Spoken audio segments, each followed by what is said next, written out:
Новый год – время чудес, надежды, конечно же, подарков. Дарить радость и делать сюрпризы приятно и волнительно, особенно тем, кто больше других нуждается во внимании.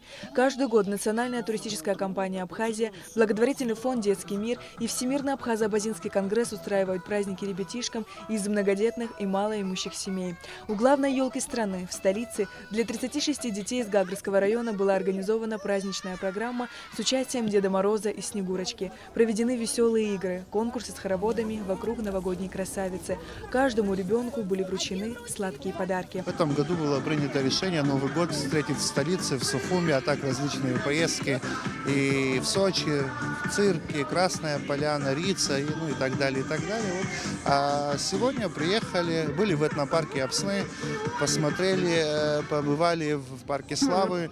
Здесь вот такое новогоднее представление. Вот таким вот. Потом будет набережная города Сухум. Вот таким вот образом знакомим детей, знакомим со столицей, Сухумом. Новый год уже отгремел, но настроение все еще праздничное. Детей встретили аниматоры в костюмах персонажей любимых мультфильмов, с которыми можно было сфотографироваться и похвастаться знанием новогоднего стишка. В лесу родилась елочка, лесу она росла, зимой, летом стройная, я зеленая я была. Молодец! Ты такая умничка! Похлопали все вместе.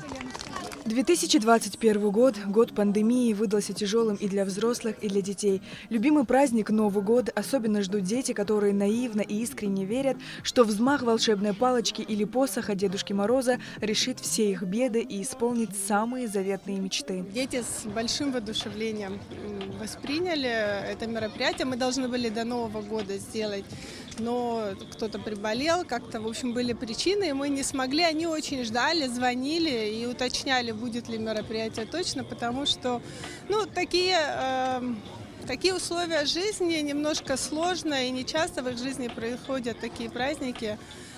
Поэтому для нас это большая радость, что мы можем подарить вот какое-то чувство радости детям из этих семей. По словам организаторов мероприятия, такая добрая традиция будет обязательно продолжена.